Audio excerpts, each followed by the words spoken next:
verses 1 through 14. And the word says,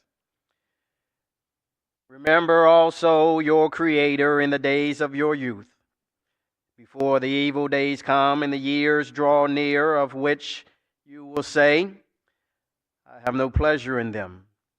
Before the sun and the light and the moon and the stars are darkened, and the clouds return after the rain, in the days when the keepers of the house tremble, and the strong men are bent, and the grinders cease because they are few, and those who look through the windows are dimmed, and the doors on the street are shut, when the sound of the grinding is low, and one rises up at the sound of a bird, and all the daughters of song are brought low. They are afraid also of what is high, and terrors are in the way.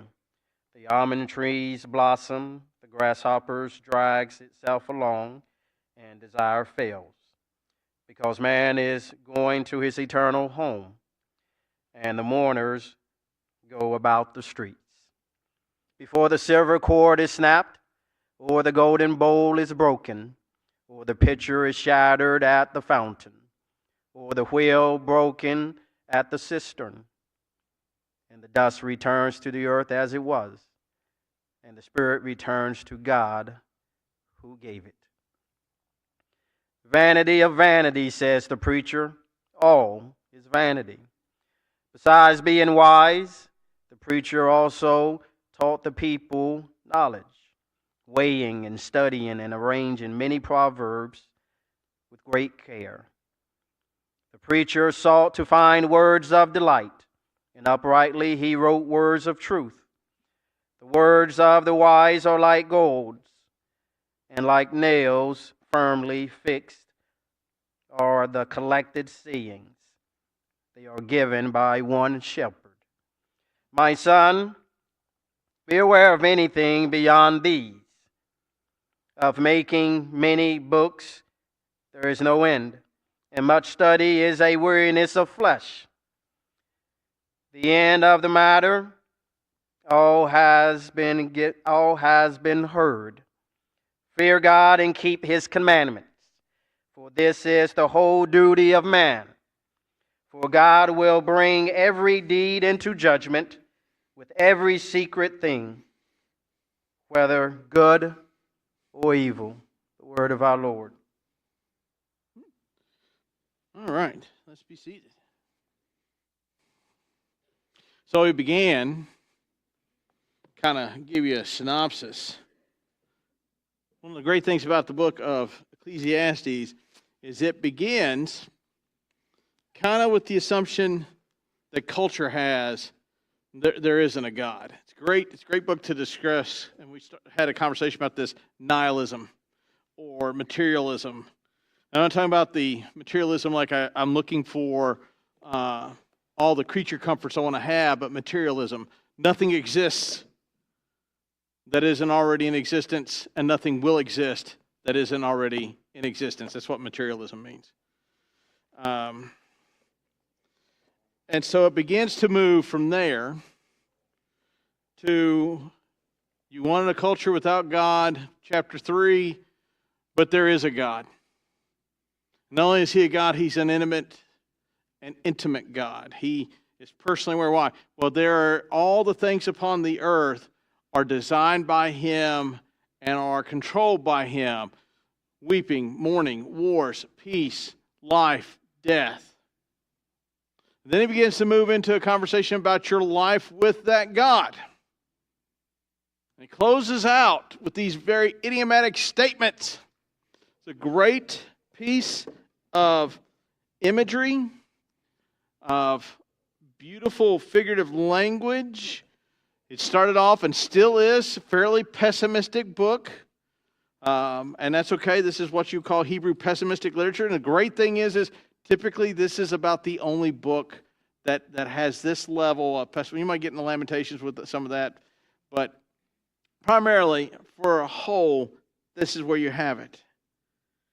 And a lot of times when we approach our Christian faith, many of you and many of the church in America has been taught a consequences-free Christianity. Because Jesus saved me, will not answer for the stuff I do. A consequences-free Christianity.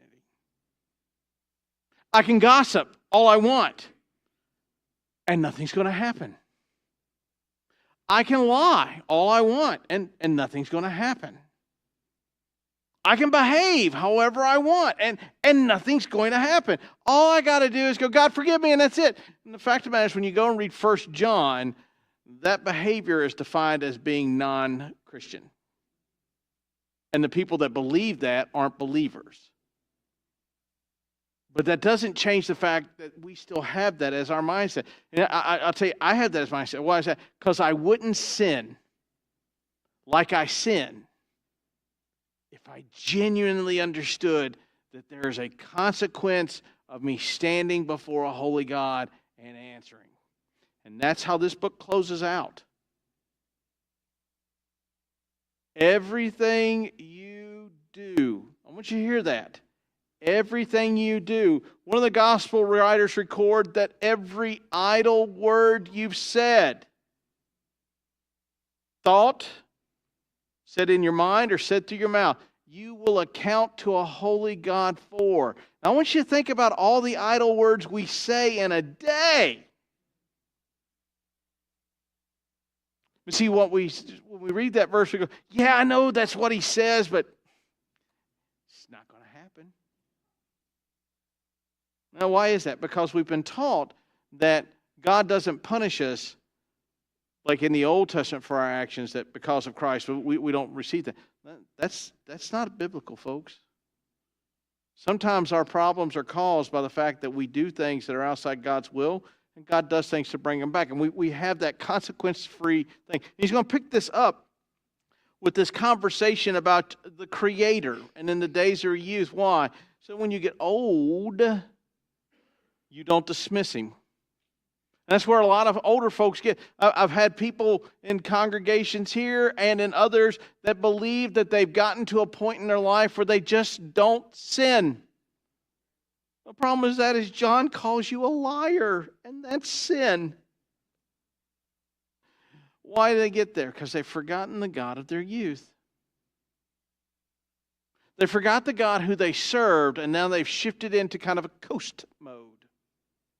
That's what it says. Remember also your Creator in the days of your youth, before the evil days come and the years draw near, of which you will say, I have no pleasure in them. Well, the reference for that is he talking about the days of your youth, or is he talking about the evil days that come? Yes. So what he's talking about? Well, remember your Creator. Now, by saying that implies that you are not what? An autonomous being. You say that's not true. I'm going to help you out. We do not understand the word autonomous, because autonomous means a law unto yourself. No one in this room is an autonomous being. Don't pay your taxes, Mr. Law, unto yourself. And look, when they come to your door to take your taxes, go, I'm an autonomous being. They're still going to go, turn around, sir, and off you go.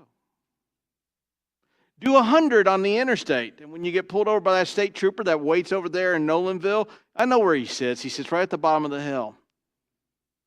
I still know where he sits, and I drive right past. I drive a red Jeep and drive right past him. No ticket. I'm invisible. It's the only conclusion I can come up with. When he pulls me over and I go, I'm an autonomous being, it's you go, you're right. You're a law unto yourself. I have no jurisdiction over you. Secondly, not only are we not autonomous beings, we aren't our own gods, nor are we our own creation. We are a created thing, created by a being capable of doing creation.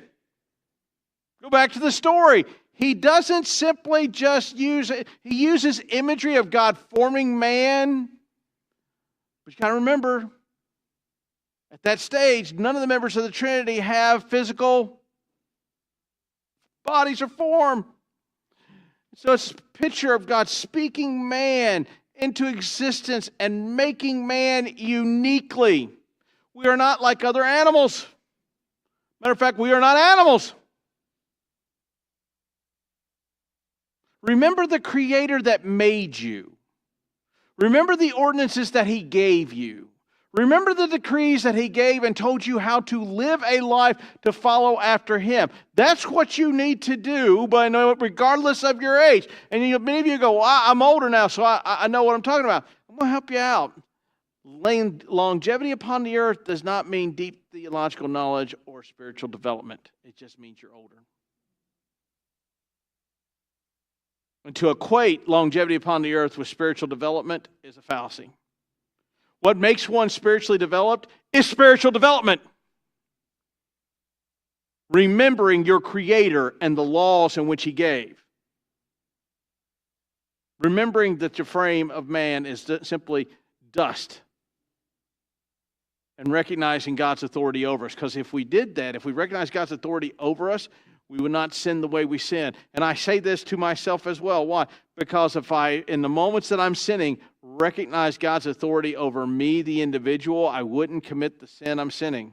I pass it off with, well, it's only 100 and a 75. Rules are relative, right? And somewhere in the world, that's legal, right? I don't do 100. Well, I did once in Arkansas, but it was Arkansas. So there's no chance of really damaging anything there. That state's already ruined. I'm kidding. Is anybody here from Arkansas? I'm joking. I'm from West Virginia, folks, where the term redneck was developed. And it had nothing to do with having rednecks. It had everything to do with wearing red bandanas around your neck. That was free. That has nothing to do with the sermon. So, remember your Creator in the days of your youth. Now, He doesn't stop being your Creator when you get older. But typically when you're young, you typically have an affinity towards following after God. That's what it says. Before the evil days come and years draw near, of which you will say, I have no pleasure in them. He is not talking about moral evil, but evil in the form of calamity. He could be talking about moral evil, it's possible, but primarily more because he's going to define the evil days. And he's using phrases like moon and stars, clouds and rain, grinders and the lack thereof, cloudy windows. And he's actually talking about the human being. Remember your Creator of your youth. The one that blessed the work of your hand, the one that did all, the same God that you had a relationship with when you were young is the same God you should have a relationship even when things turn bad. And this is the problem that we struggle with in America today. One of the reasons why Christianity struggles in America is because we do not understand the consequences of theodicy, why bad things happen to good people. And we assume because we're Christians that we should escape bad things. Go read your Bible. Because you're Christian, you should expect bad things to happen to you. How you handle that is that you worship through the bad things when it happens to you. Well, I was treated wrongly. Great. Praise God for Him taking care of you. But it's unfair. Great. I want to help you out. I'm going to give you a little life tip that my parents used to say to me all the time when I would look at them and go, that's not fair. You know what my mom and dad said back to me? Pow! Say that to yourself when you look at God and go, that's not fair, God! Remember the Creator of your youth, who writes the rules, who made you in the existence that you are and put you in the exact place that you are in. That's Ecclesiastes chapter 3. There's a time for this, and a time for this, and a time for this, and a time for this, and a time for this, and a time for this, and a time for this. And all these are divinely ordained times, which means they will happen.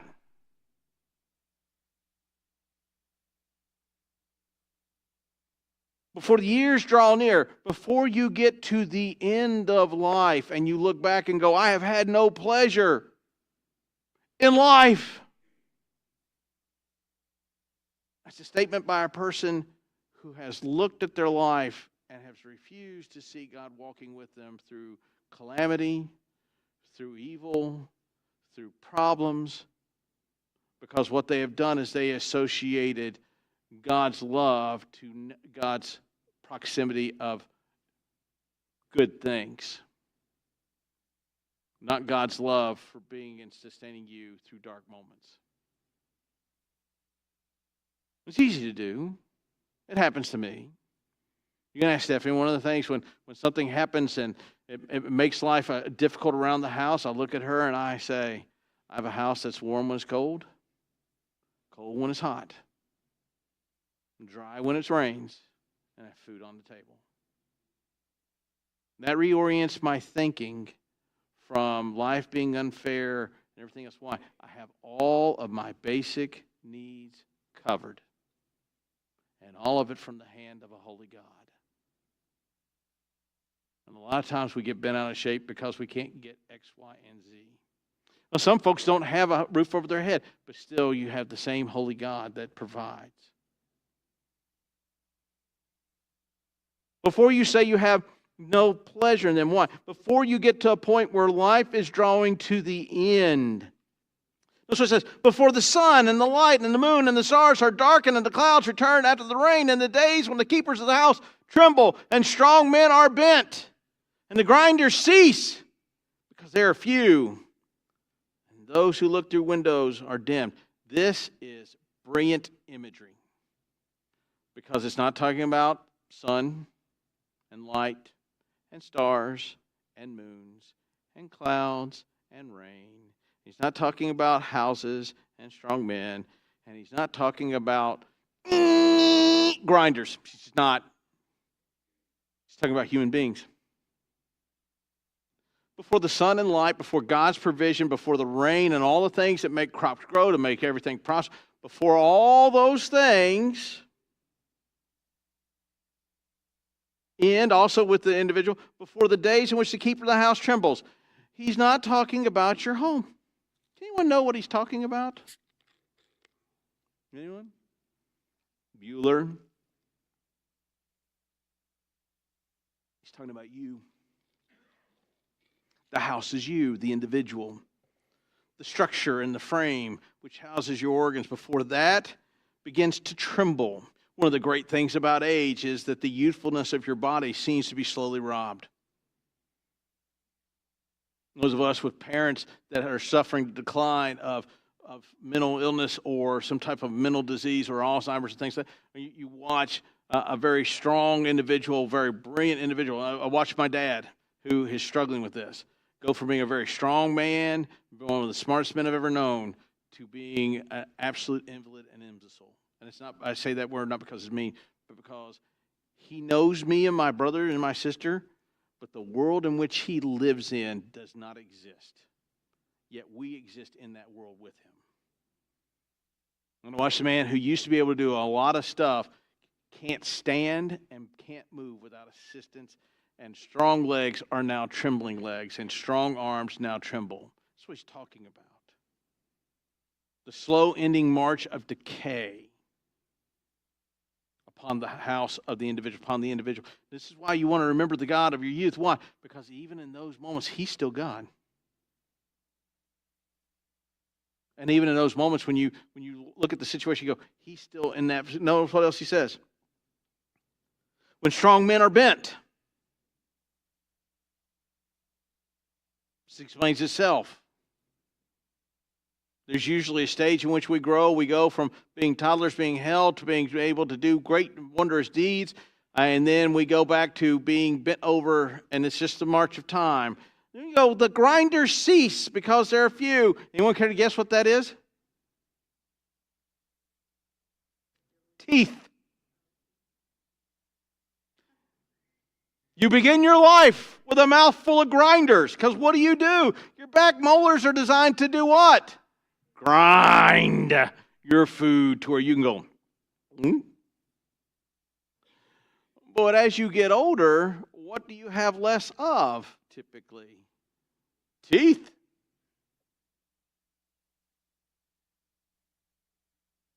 He's describing the inevitable march. This is why the evil days are attributed to what's happening, because if you're in this state, you would look at these days as calamity. Your strength is gone, your stability is gone, your ability to feed yourself is gone. Notice what it says here. And those who look to the window are dim. Guess what your windows are? Your eyes. Beautiful imagery describing the individual at the end stage of life.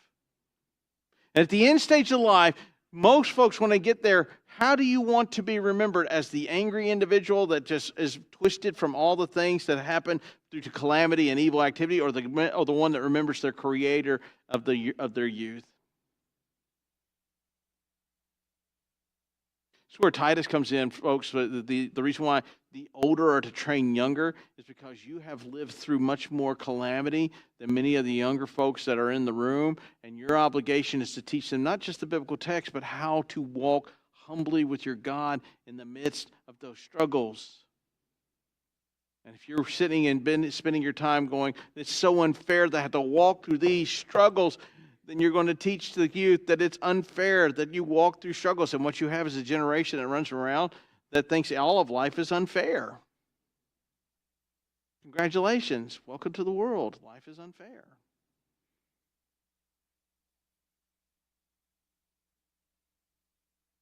And the doors of the street are shut.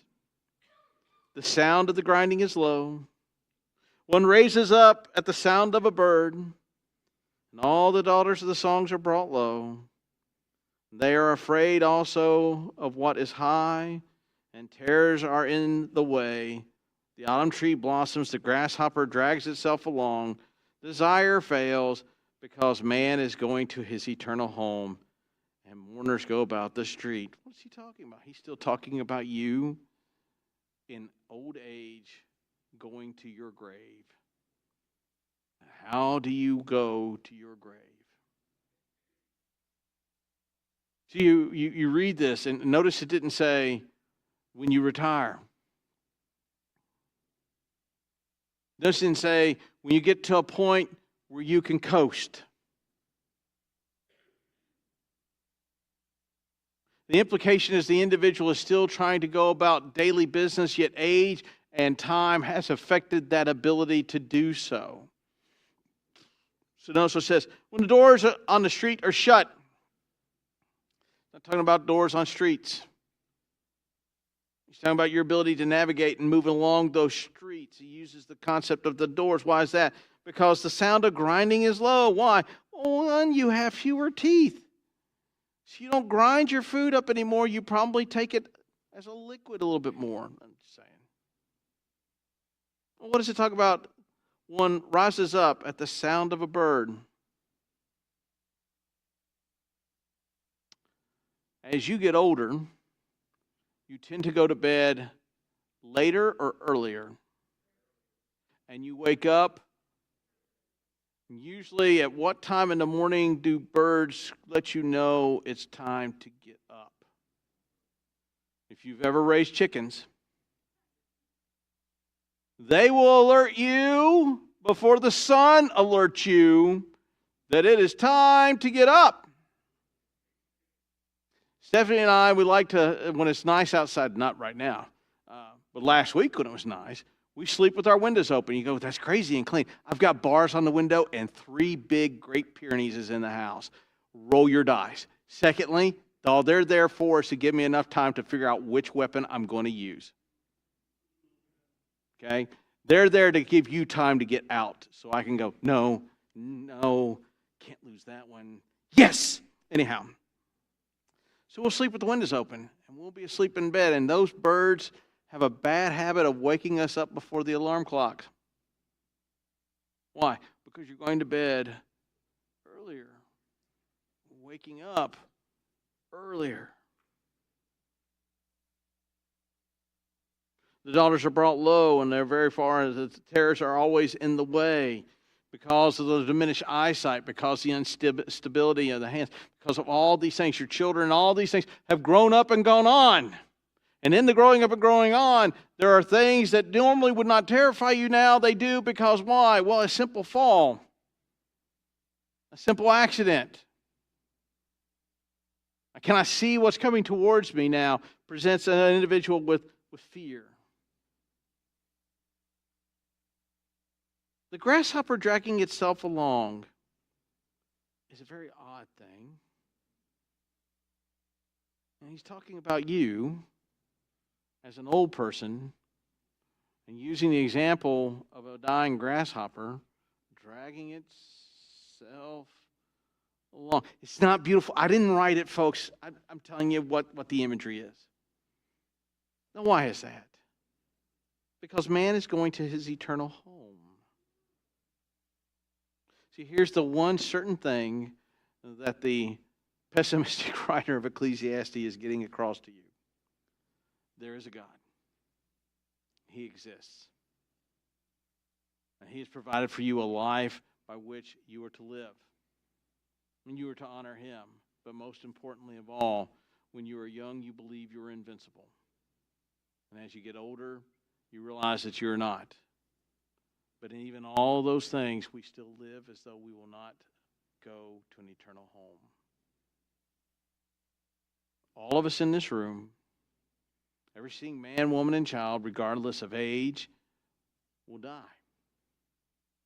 Some of us will die young. Some of us will die old. Some of us will die right in that middle. But all of us will die. And he's going to talk about here at the end of how you go and meet that Creator. See, we all die. We just don't always live a life that's marked that honors the Creator. We try to split our duty with that. You know, I'll give God a little bit of time, and then I'll give work a little bit of time, and hopefully at the end I've done enough this to that. Christianity is an all-in proposition. Work is a means for us to accomplish things for God, not a means for us to accomplish retirement. Retirement, I keep saying this, retirement is a Western, primarily American concept. Europeans have it too, but primarily comes more out of the American industrial movement more than anything else, but it is a Western concept. And it's actually, I will contend, an ungodly concept. Because what it tells us is we work while we're young to a point to where we're not young anymore, and then we can stop working. And we carry that over into the church, and we stop working. Where that is a concept that is foreign to the gospel and foreign to the Bible. Why? Well, because he talked about the last couple of weeks about whatever our hand does, we do it to the fullest, regardless of time and age. Because man is going to his eternal home, and the mourners are going to go out on the streets. You will die.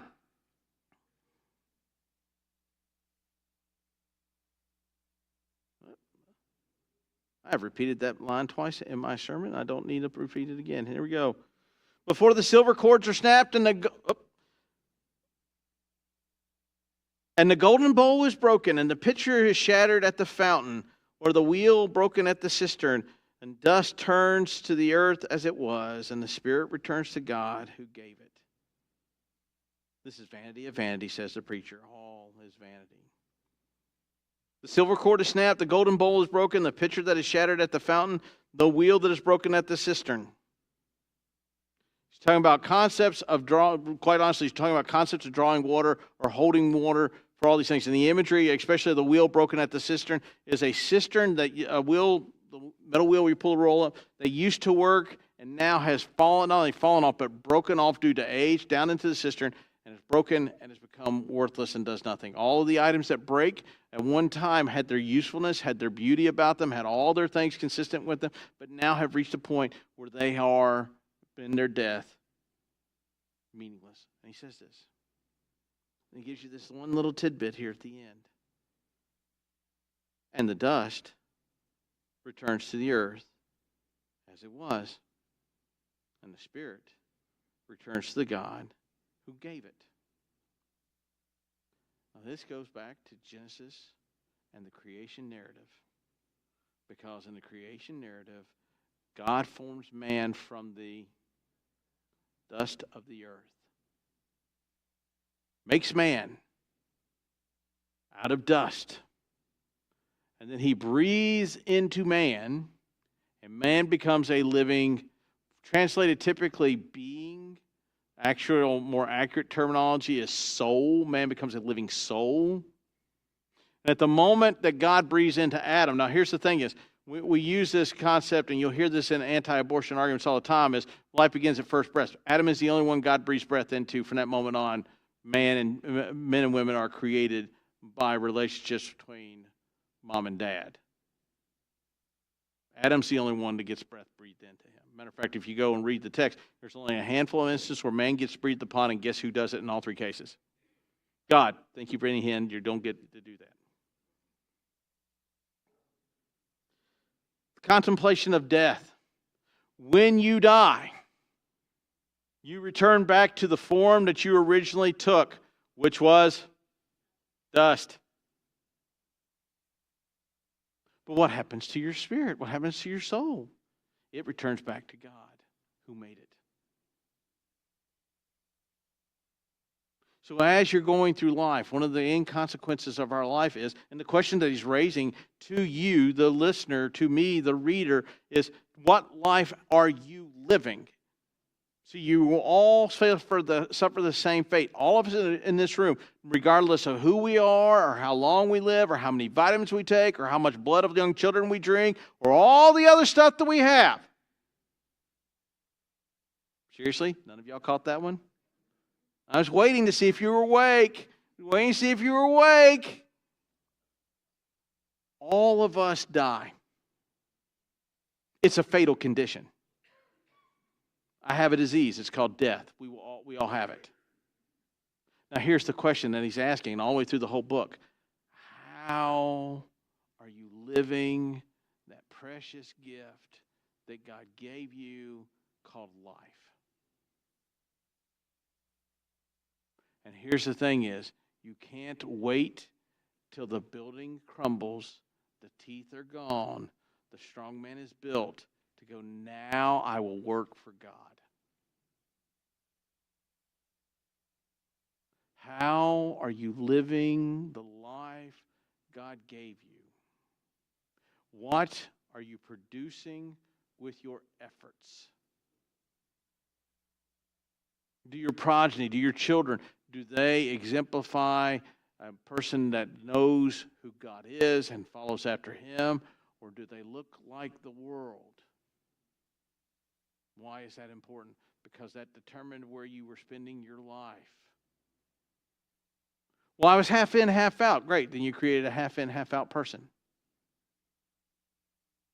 Where is your focus? For young people, as you're heading into the world, one of the things that you need to remember is the God that created you and the commands that He gave for you to live. It's great to have a job. It's great to have money. It's great to have a retirement. It's great to have nice things.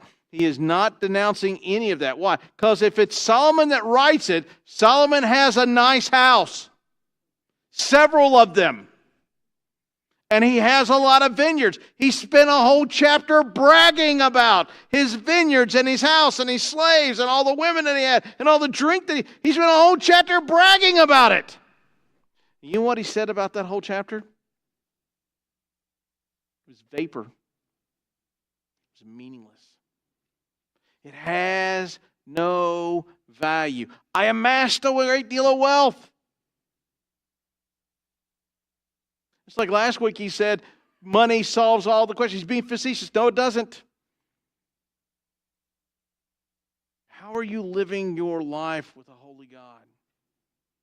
How are you following after the God that created you? And here's the thing is, for all of us in this room, we do not end the race we have with a holy God until we go into the ground. Which is a problem for many of us in the West because we believe there gets to be a point where we get to stop and do nothing. Totally foreign to the Bible.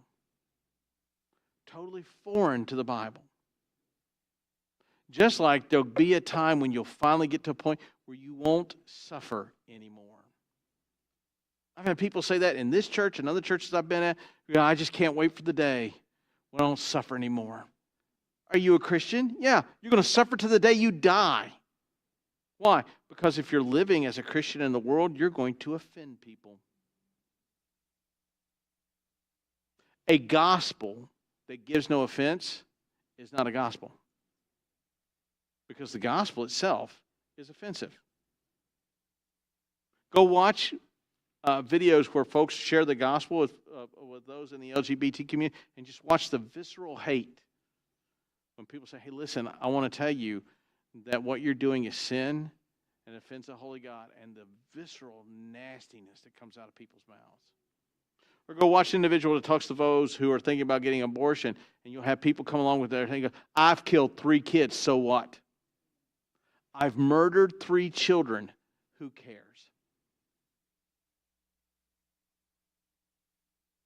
A lot of times we see that and we go, well, I just don't need that in my life. Okay, great. Do you believe that God created you? Yes. Do you believe the commands that God gave you to do? Do you believe He sent you into the world to make disciples? Yes. Okay, well, if you believe all those things, then you must proclaim the gospel. And by proclaiming the gospel, you're going to have that hostility come back. Now, you may not have that all the time, but if you're going to be in fear of that coming towards you, then you need to search your relationship with the Holy God. Why? Because He commands us to go into the world and make disciples. So He's writing to you as an older person looking back on life, one who's going to the grave, and asking one, before all the days turned evil, before all the abilities that you lost, before all the strength that you had, before all those things before, how did you look upon your Creator, and what have you done for your God? Now, why is this important? Why is this important? We've got a little bit more. Besides being wise, the preacher taught the people knowledge, weighing and studying and arranging many proverbs with great care. The preacher sought and found words of delight, and uprightly he wrote the words of truth. Now he's giving you a little bit of information as to why he's writing the way he is. And he's saying, listen, besides being wise, besides myself searching out and being wise and all the things that I've done, I've also taught the people knowledge, weighing and studying and arranging many proverbs with great care. Proving, testing, searching them out, examining, making them straight, setting them in well order. Go read the Proverbs. They seem like disjointed, random thoughts. Kind of like when I have a conversation with my wife and girls. I ask them a simple question. I go, do you want dinner? Well, I had breakfast this morning.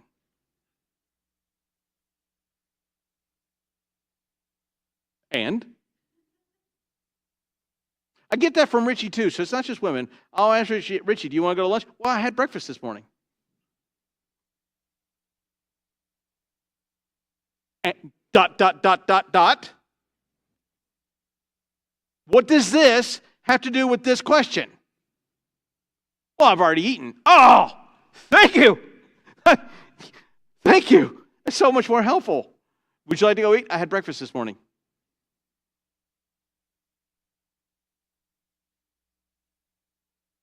While an answer, I will grant you, that is an answer. That's not the answer to the question. The question is, do you want to eat? Which is, or, looky there. I don't care what you had for breakfast in the morning, nor that you had it. I'm asking, do you want to eat?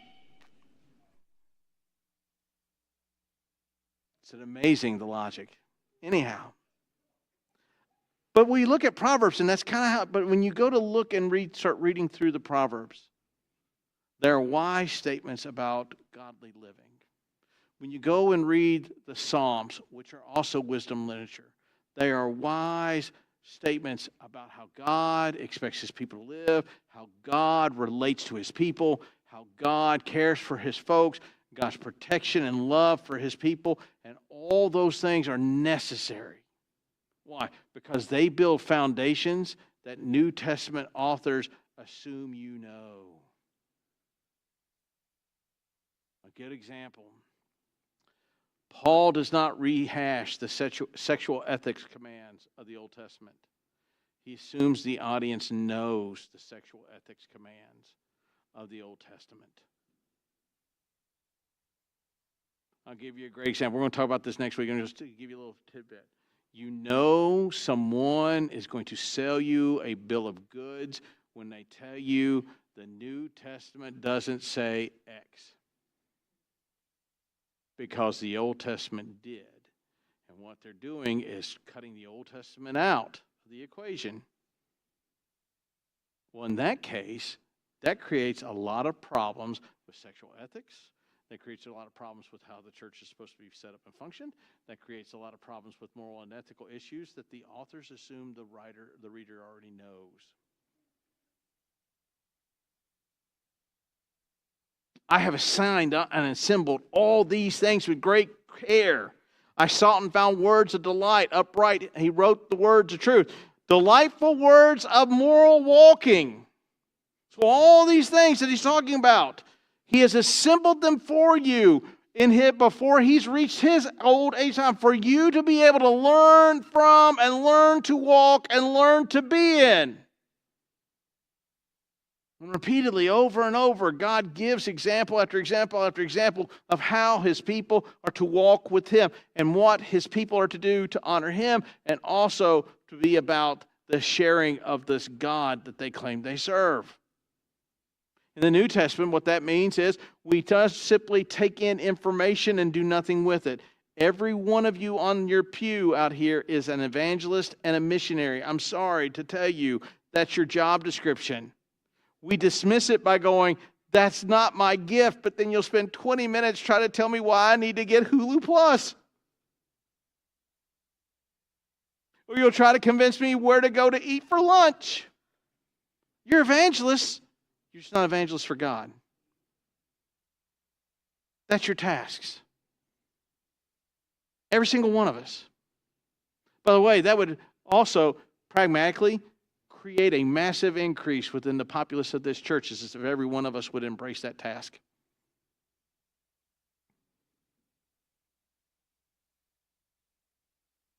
The words of the wise are like goads, like nails firmly fixed, are collected sayings.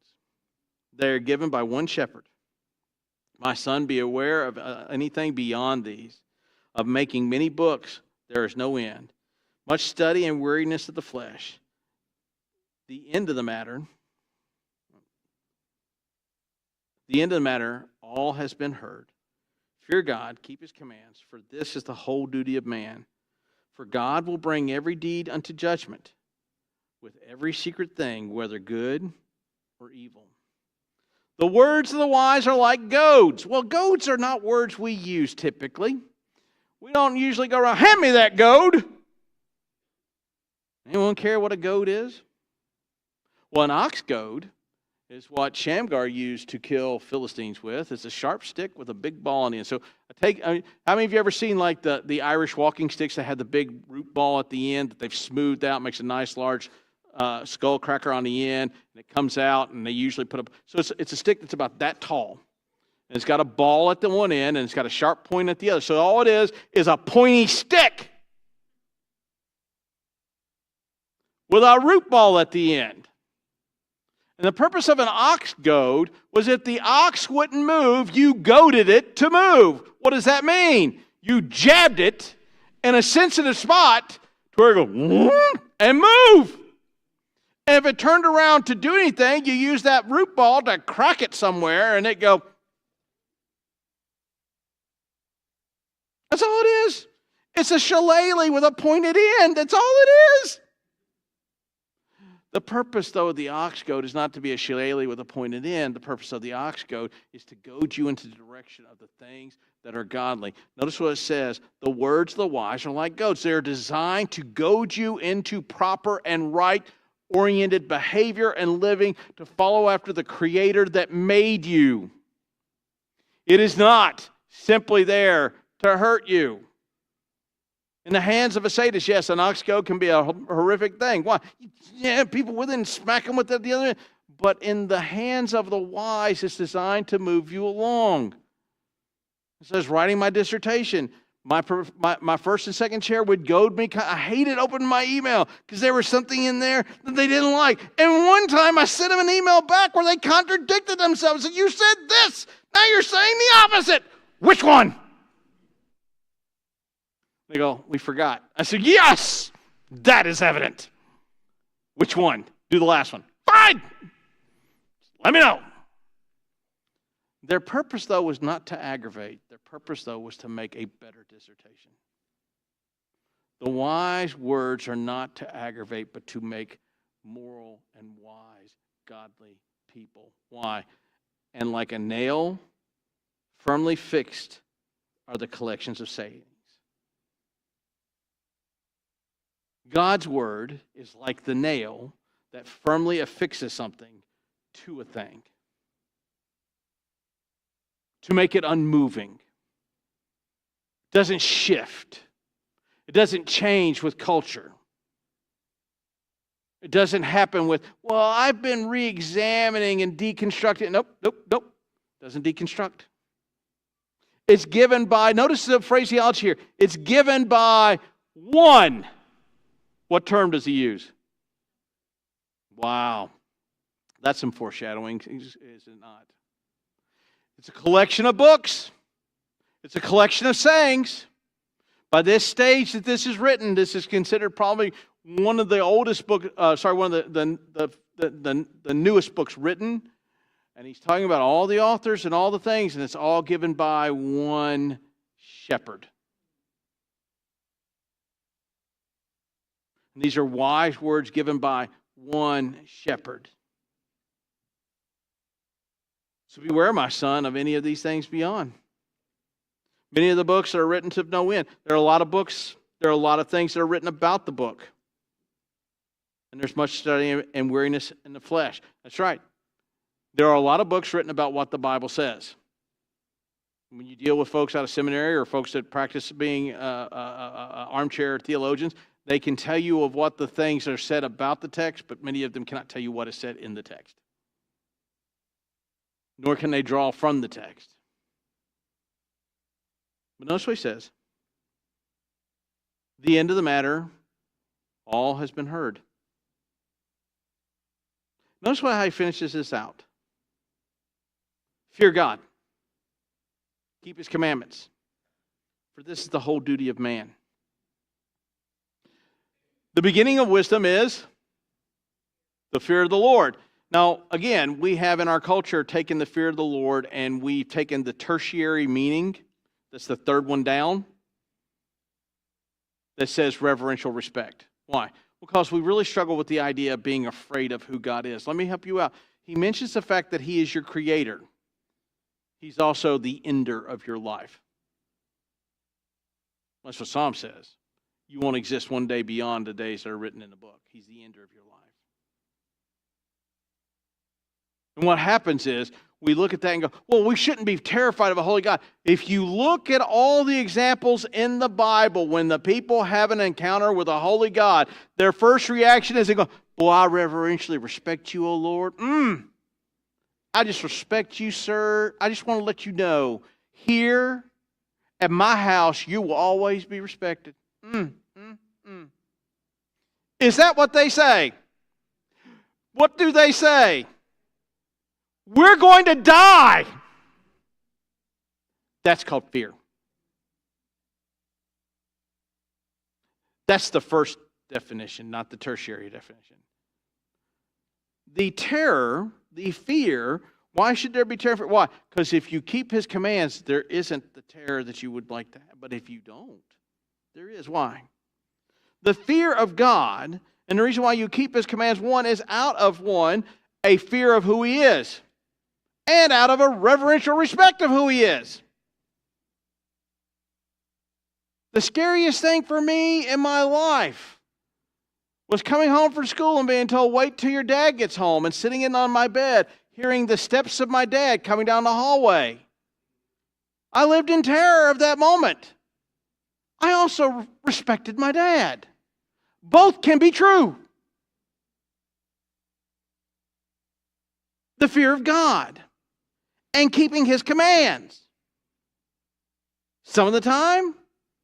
Part of the time? All of the time. For this is, he doesn't just simply go, the duty of man. Notice, he doesn't go, this is the duty of man. He adds a modifier. What is it? Whole duty of man. Means the sole existence of your life. The sole existence of your life. Let me say it one more time so you get it. The sole existence of your life is to fear God and keep His commands. And that should shape how you live your life in your work ethic, in your home ethic, and your ethics among one another. He's not devaluing the fact that you must work. He's not devaluing the fact that you have friends. He's not devaluing the fact that you must provide. But he's talking about the priority is you fear God and keep His commands as the whole duty of your life. And these things then inform how you do a business, how you care for your family, how you serve a holy God. And then he gives you a reason why this is important. And he closes. This is the thing. This is how the book ends. For God will bring every deed. Say that with me. For God, every deed unto, with every, whether. Now you read that. You read it to me. You read it to the holy God who hears it. God will bring every deed unto judgment. He is talking to people that are His people. He's talking to Jews. He's not talking to the Egyptians. He's not talking to the kingdom of the Hittites. He's not talking to the Babylonians. He's not talking to the Assyrians. He's not talking to the Romans. He's not talking to the Greeks. He's talking to Jews, His people. And His statement to them is God will bring every deed unto judgment. See, there's no such thing as a consequence-free walk. If you genuinely lived your life as though you believed that every deed you did is going to be under the magnifying glass of a holy God, and you're going, notice what he says is, everything is brought to judgment. What differentiates you, see, where we get mixed up is, well I'm saved, and God's paid for my sin. Great. When you stand before the judgment of a holy God, what separates you from the pagan, the differentiating factor between you and the pagan, is that your defense attorney is also your advocate and your sacrifice. And the blood of Jesus Christ covers you. You still answer for them. The difference is the Father looks at the blood that Christ shed on you, for you, and the pagan has no covering. How do we know? We'll go back to the Exodus story. The doorposts that had the blood that covered the people in the house, they lived, and their firstborn child did. The doorposts that didn't, their firstborn child died. God will bring every deed unto judgment with everything secret, whether good or evil. Translation, everything you do. Everything you do. This is why you're to remember the Creator of your youth. This is why you're to live a life that is marked with the fear of a holy God. Why? Because if you're not simply going to live your life out of the fact that there is a God and He brings judgment, you need to live your life out of the understanding, here's the thing, is that you account for how you live as the whole human being with the commands of God. See, that should terrify us. But here's the other thing, too, is that should also bring us good news. Why? Because he's talking not just simply the evil tasks we do, but the good tasks we do. And so what happens is, as he closes out this book, He's giving warning to those who are believers that, one, the walk you have with God simply doesn't end when you get old.